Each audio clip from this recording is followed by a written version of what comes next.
Hello, my name is Heather. I love Costa Rica in the morning. Costa Rica is truly one of Earth's most magnificent treasures. This country has one of the greatest biodiversities in the world, more than Europe and North America combined. This is an amazing country. Beautiful sand beaches beckon adventurers to test your mettle on the coast, fierce surf, or explore the world hidden beneath its waves. This peaceful piece of paradise draws 2 million visitors a year, and according to the Happy Planet Index rating, Costa Rica scores a 76.1, making it the happiest place on the planet. And who wouldn't be happy here? The more than 500,000 animal species represent nearly 4% of the total species estimated worldwide, from monkeys and toucans to crocodiles and jaguars. Costa Rica is also known for its premium coffee growing regions. It was actually the first Central American country to establish coffee growing as an industry. I love Costa Rican coffee. It's some of the best coffee in the world. Did you know that coffee is the second largest traded commodity right behind oil, and that each coffee bean has to be hand-picked individually? The world loves its coffee, but sometimes those beans are hand-picked by underage children in some of the harshest of conditions. That is why I am here. This is what the documentary is about. But the story is not about the cost of labor or the price of coffee. This is not a diatribe against coffee as either a beverage choice or an economic commodity, nor is it about the evils of child labor. It is about good people who come together directly or indirectly in an effort to help close a large chasm between subsistence living and human services compared to the price of a cup of coffee in America, Europe, or Asia. Dr. Pablo Ortiz, Michelle Zosmer, Samuel Bistrain, Emmanuel Gomez, and Roy Hahn are a few of these people. The story begins 10 years ago on Costa Rican coffee plantations. Roy Hahn once produced a television show called Misty Buzzed on Paradise. For the past 20 years, Roy has been producing live and televised events around the world. His clients have included MGM, Wynn, Harrah's, The Palms, and others. Misty Buzzed on Paradise was about a millennial coffee lover looking for the perfect cup of coffee. He shot the show in the coffee capitals of the world, including Panama and Costa Rica. Besides sampling some of the world's finest coffee, there was one reoccurring theme. There were little children with infants working in the coffee fields in the blazing hot sun with their parents. They had no shoes, ragged clothing, and lacked the very basics of life, including clean water. They lived in the jungles, in shacks and lean-tos. In his memory, those were haunting images. Roy had promised that one day he would return, find out what was going on, and tell their story. Well, almost 6 years passed, and he had done nothing towards that goal. Then, in 2016, Roy had a near-death experience that caused him to repurpose his life. Shortly thereafter, Roy started up a foundation called Far Out Kids, and he went on a quest to find these kids in Central America.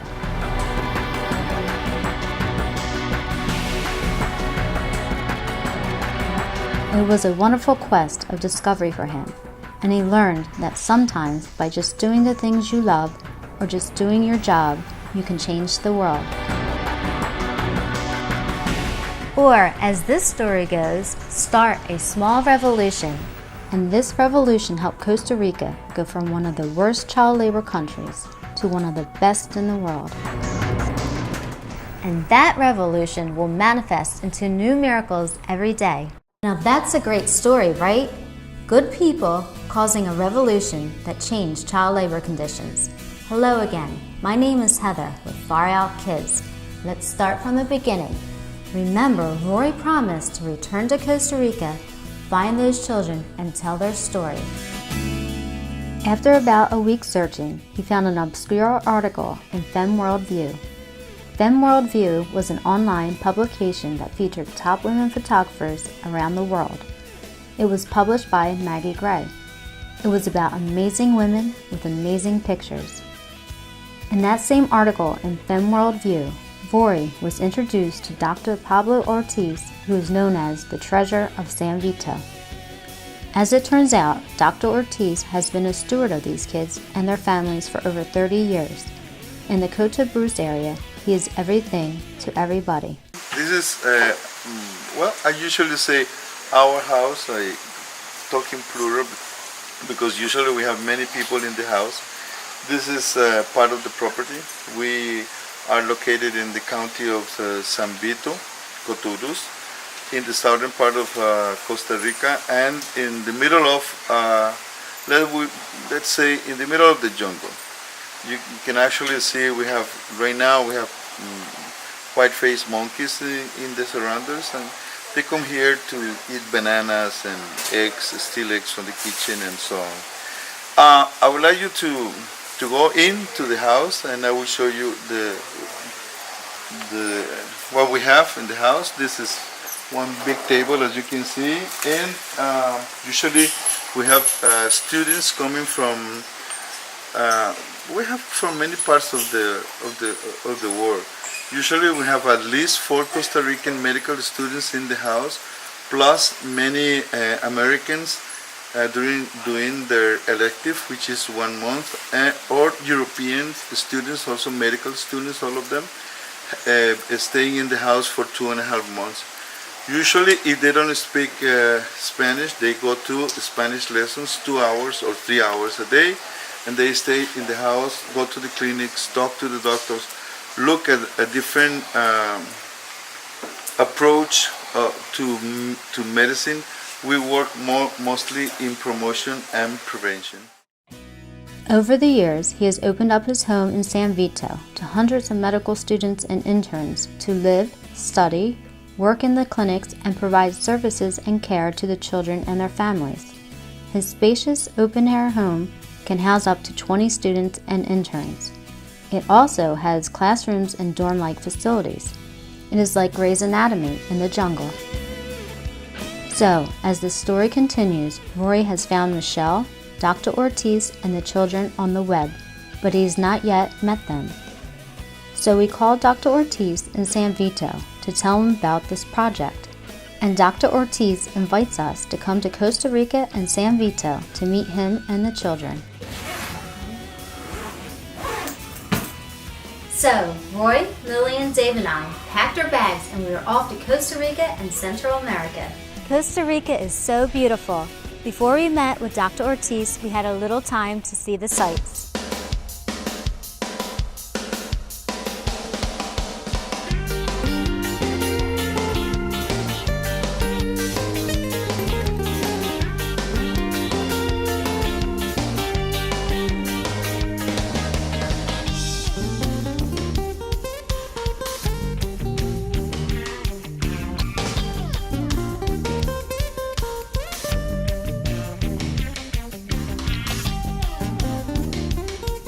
After 2 days of sightseeing, it was time to meet with Dr. Ortiz. We decided to stage a retirement party for him at the beautiful Villa Aman mansion for all medical students, interns, doctors, and friends. Villa Aman was a wonderful place to stage a party for him, formerly known as the Secret Mansion. In the past, it was the Costa Rican Presidential Mansion and the British Embassy. I was able to present Dr. Ortiz with a $1,000 check for his retirement, and we presented him with a Far Out Kids Humanitarian Award. The benefit made the front page of the San Jose newspaper, El Diario, second section. Of course, the highlight of the trip was listening to Dr. Ortiz tell us all about the Nobe Bugle indigenous people and their children over a traditional Costa Rican dinner served at Villa Aman. At dinner, Dr. Ortiz had told us that the Nobe Bugle people had been around for a long time. They were in Costa Rica before Columbus and the Spaniards had arrived. They had made their living off the coast of Panama and Costa Rica. There is so much more to learn about the Nobe and their children. They have a rich history that spans thousands of years. They have maintained their heritage, culture, and belief systems to this day. They are one of the few native people that have never been conquered by the Europeans. In fact, they drove Columbus and his brother, Bartholomew, from their land. To learn a little more about the people, I would like to introduce you to Samara Teller. Samara has her Master's of Public Health at George Washington University in Washington, D.C. Samara had worked side by side with Dr. Ortiz and his interns last summer. Hello, I'm Samira Tella, and I came here to San Vito in April of 2018 as a public health student. And I came here to learn about Costa Rica and about what was going on here. And my time here, hearing from Dr. Ortiz and seeing the indigenous population, I felt really captivated by this Noe Bugwe population. And in the months I spent here, I felt like I needed to learn more. So I started interviewing, and I started sort of documenting things I saw or things that people told me and stories that I heard, and this ultimately led to what was then published by the Pulitzer Center in a series of articles. But through that I really learned more about the migration experience and about the livelihoods of the Noe Bugwe population. Throughout the Coto Bruce region, the fields of ripening fruit allow farmers to make a living. They also affect the livelihoods of the Noe Bugwe, an indigenous group migrating between Panama and Costa Rica. Each year, an estimated 2,500 Noe Bugwe children cross the border with their families to work in the coffee plantations of Costa Rica. The national government, private farm owners, and the international organizations are working together to improve the lives of these children. Without other options, parents take their children into the fields. Children spend all day outdoors, susceptible to the same harsh conditions as their parents: morning heat followed by heavy rains without shelter, proximity to chemicals, and labor-intensive work.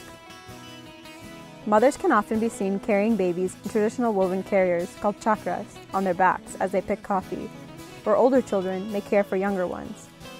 To maximize the amount of coffee collected, families often leave at sunrise, 4 or 5 a.m., and go until sundown without eating, showering, or using a toilet. Parents are hesitant to take their children, but leaving them in the baches presents a different set of issues. Children are left in the confines of a bache, a small room inhabited by 7 or 8 people. Inside, they have little access to light. There is no bathroom and often no potable water. Some baches also contain a fogón, a wood-burning stove, and children left all day with little stimulation can suffer from severe burns from touching and playing with the fogón. After 3 or 4 days of walking from Panama to the border, children often arrive malnourished from the harsh living conditions of the comarca. Families moving from farm to farm do not have access to stable resources, and children may pass months without access to education and years without medical care. As we said our goodbyes to Dr. Ortiz, we had asked him what can we bring on our return. Without hesitation, he said, rubber boots. I asked him, why rubber boots? Dr. Ortiz told us in tropical climates that are hot and moist, there are many parasites in the ground. Many of the children are barefoot, so the parasite can enter through the feet into the bloodstream. The parasites are living organisms, so they excrete toxins into the bloodstream. Those toxins make their way to the brain and wreak havoc on these children, including learning problems. So when we got back to the States, Rory found Samuel Bistrain with Roma boots. Roma, spelled backwards, is amor, which means love. I sold my car, I pawned things, I put things on Craigslist and did what I could to get this company off the ground. We ended up manufacturing 10,000 rain boots last year. 3 weeks later, we went to Romania and did our first boot drop, which was one of the most memorable experiences of my life. It just made me realize that this is something I should have been doing for many years.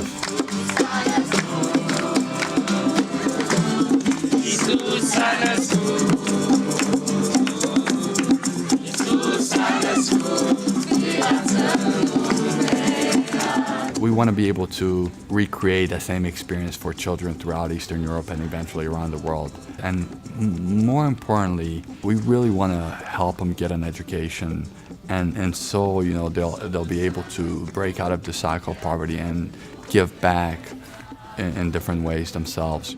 Basically here for a season with their parents who are here to collect coffee beans. And they are poor, they don't have proper footwear, and even today being out there and talking to them, interacting with them, providing them with rain boots, we realized how essential the rain boots are, because they not only help these kids as they walk through long distances, they protect their feet from the elements, from parasites, from just different diseases that these kids are susceptible to when they don't have proper footwear. And so we came here with Roy Hahn and Dr. Ortiz, who's been working here for 30 years with these Nobe people. And it's inspiring work that he's doing. And it was so neat for us to connect with them. And Roy Hahn reached out and said, "Hey Samuel, Dr. Ortiz said one of the biggest needs for these people for the kids, the Nobe kids, is proper footwear, rain boots, rubber boots." I immediately jumped on it and I said, let's do something, especially since we didn't do anything in Costa Rica before. Costa Rica happens to be our 27th countries where we've donated boots to, so it's very exciting to be here. The children were just so kind, so precious, and from what I'm hearing, or from what we've shared, or what Dr. Ortiz has shared with us, I should say, this is 5% of what the communities look like right now in terms of how many kids are there. Apparently there are thousands that come between September and December to pick the beans. And so it's really, really an eye-opening experience for me to see that there is so much need for rain boots in these communities. But every single boot drop, as we call them, or Roma excursion, is a unique experience. You know, whether we go into a community and partner with World Vision or with Global Aid Network or whoever it may be, you know, in this case with Dr. Ortiz and Roy Hahn to help the Nobe children, it's always a unique experience, and it's always humbling to see that something as simple as a pair of rain boots can make such a huge impact in the life of somebody, you know?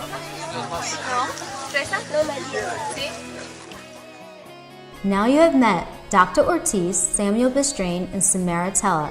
Let's get back to that revolution and Michelle Zausman. I love photography. I've been around photographers for 20 years, and no one is better than Michelle Zausman. Michelle's photos are recognized worldwide. She is an acclaimed photojournalist. Her photos on the Irish Travelers are currently being considered and have won several awards, including the Polis Awards and Afar Travel Awards. Afar publishes international travel guides for over 50 countries.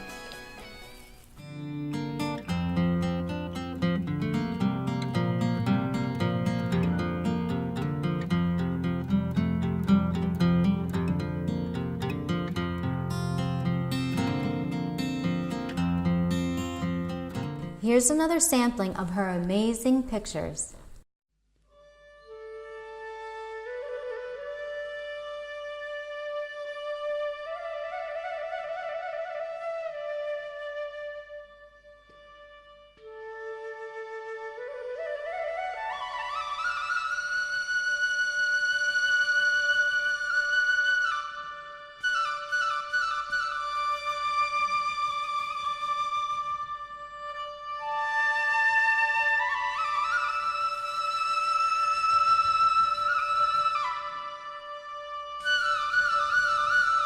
I've had many experiences. I've been in over 60 countries. One of the most recent experiences I had, which I thought was so special and so cute, was I was recently in Outer Mongolia, and I was with a team of photographers, and we were traveling trying to find Alicia Pan, who was the 13-year-old young girl who won the Eagle Festival a few years later. She was the first female to ever compete.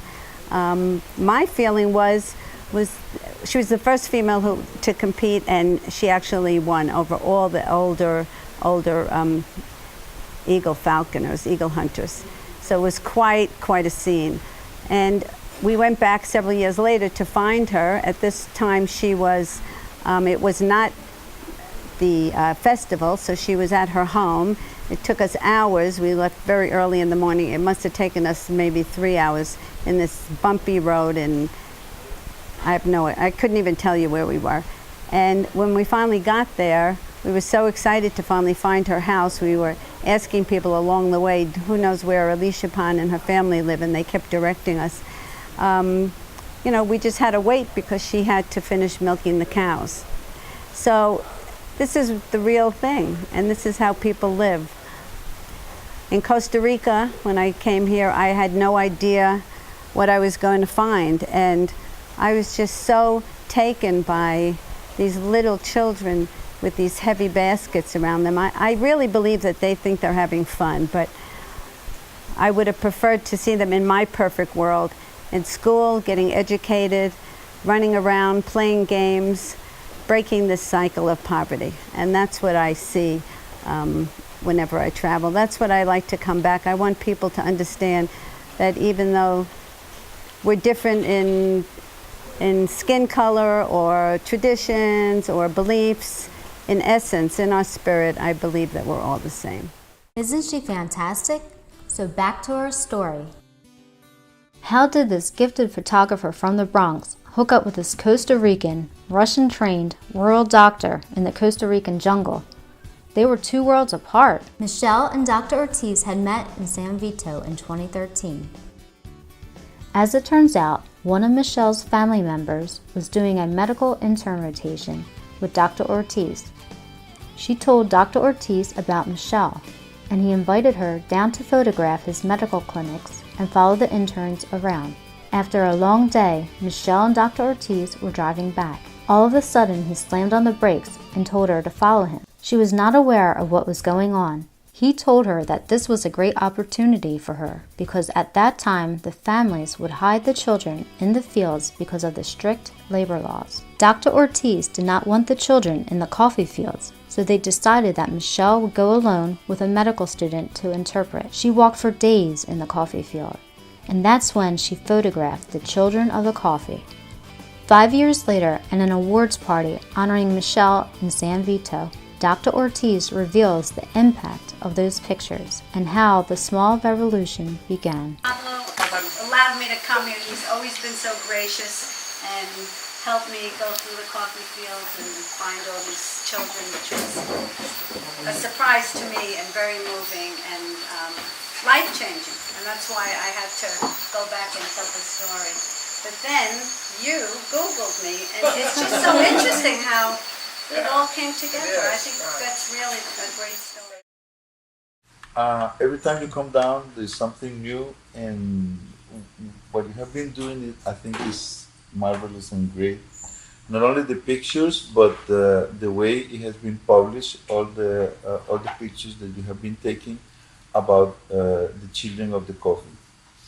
There are many new things that I would like you to know about it. For example, since you wrote the article and the Department of State made the statement about Costa Rica being in the list of one of the countries who had the worst labor experiences with children, especially indigenous children.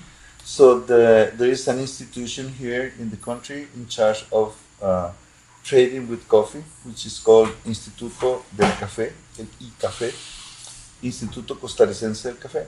They immediately after the article was published by the Department of State, they called me and they wanted an appointment with me, and I told them that sure, I can go to San Jose anytime that you want to. And I kind of like felt that something, like that they wanted to talk about.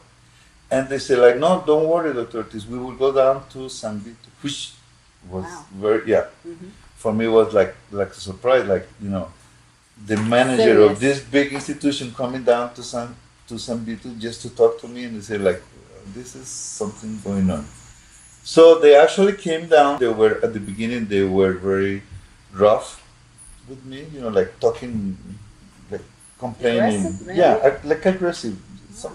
Because they started to kind of like arguing with me. Why did you do that? Why did you talk, And so I told him that, okay, of this article, of all the things that are written here, show me one that is a lie, at least one that is a lie. And of course they couldn't. everything is true. You know that? And you have been taking pictures. Yeah. And you have seen the reality, which has been hiding for many, many, many years. That's the truth. Yeah. And so, and then I told them, they kind of like tried to tell me that I was the problem. And I told them, no, wait a minute. I'm not the problem. You have the problem. I don't even have coffee plantations or anything like that. And so they changed their attitude, and they asked me, how can we change and help? And the reason why they came down is it was not only because of the statement, but also people in Europe decided not to buy coffee because of this situation with the kids. That's why that made them change their attitude. Good. And this is at the meantime, all the institutions in the country started to move in order to help in a way the situation.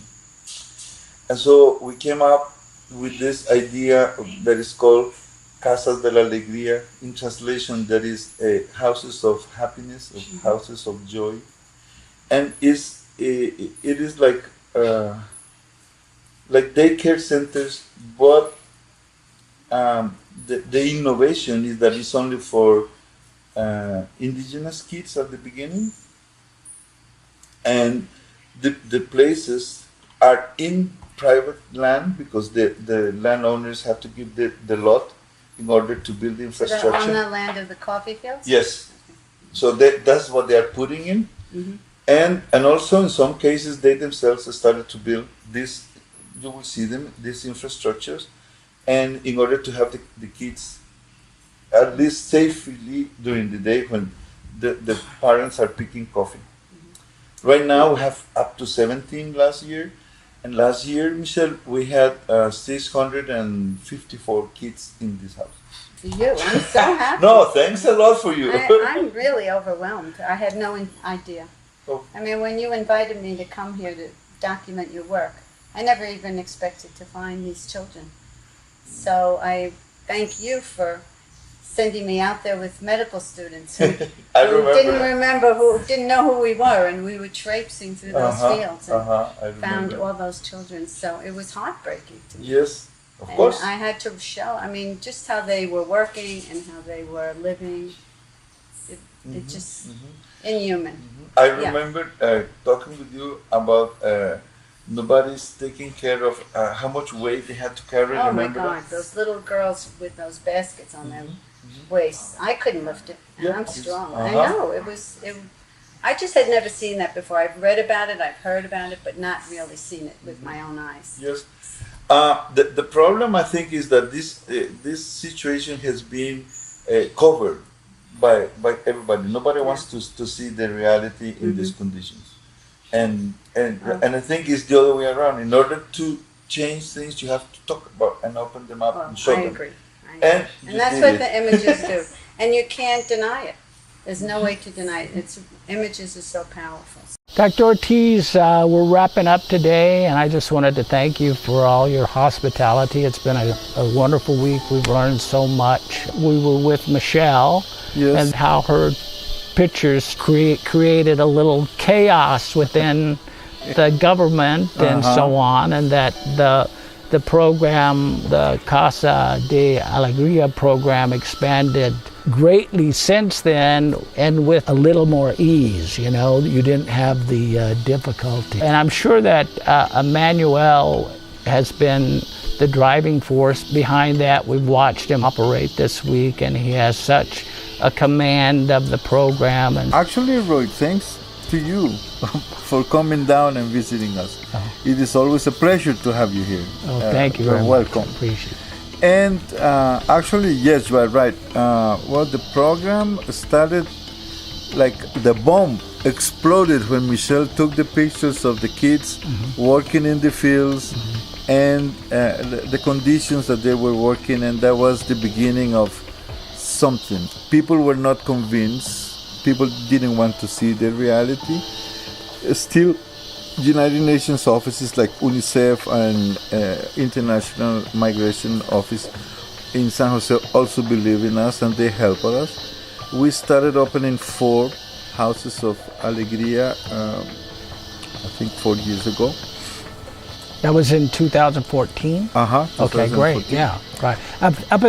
Up until that time, there was only 2. Only 2, but they two were rudimentary, like just like little buildings, shelters. right. And so, right now we have 17, and actually this is the first year that the government is and the coffee owners are trying to open one in the center of the country, not here in the this Terrazoo country. area. In the Terrazoo All area. If we covered only 30% of the kids right now, we hope that in the future, near future, we are going to be opening more and more and little bit.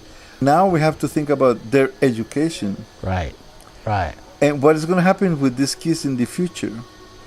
Opportunities for them, not only to learn, but develop their brains, develop abilities. So there is always a challenge. One of our visits was at this wonderful little toy factory. They're going to be providing toys, they're colorful toys, they're beautiful. We got a nice session with them. And could you tell us about how that evolved? Yes, well, but the need is of toys that were, culturally accepted by the kids first. Oh, right, okay. And that the kids were, the toys were strong enough because they are kids, of course. And also is providing work and money locally to the factory. Right. So people didn't have, actually that factory didn't have anything to do before we came in. Yeah, and that's a fairly good sized factory, woodworking and And so for 17 houses of Alegría, making all the toys is going to give them money. And the money goes into the community and that goes on. And then we attended the meeting with the farmers yesterday. That was really enlightening to me, that these people would come in and learn about the program. And Roberto Rojas, what a gentleman and a crusader, right? So when I started out on this journey 10 years ago to find these children, I've gone through these different visits, and I've learned that through this Casa de Alegría program, it is in good hands with you, right? Because and that was kind of going to be the end of my happy ending to this story. But being here this week, I've learned that it is the beginning of a happy story because of all of the things that are happening as a result of bringing all these children together and then pointing them in a new direction. And so as the program is expanding, you're taking more children out of the field. You're collecting them into an area where you can educate them, and the educational program will be basically consistent throughout each one of the locations, right? Yes. Which is wonderful. You're expanding into other regions, right? Yeah. Because now you're able to present certain initiatives to the farm owners who have a great influence in their area, right? Yes. And so anything can happen. The magic continues. The right? magic continues. And this is just the beginning It of is the beginning. something. Yeah, it's a new story, right? New stories, My journey is continuing, I think, to report on the progress here. Yes, of course. It's always exciting to come here. The children are coming. Let the magic begin. Thank you, Doctor. I really appreciate it.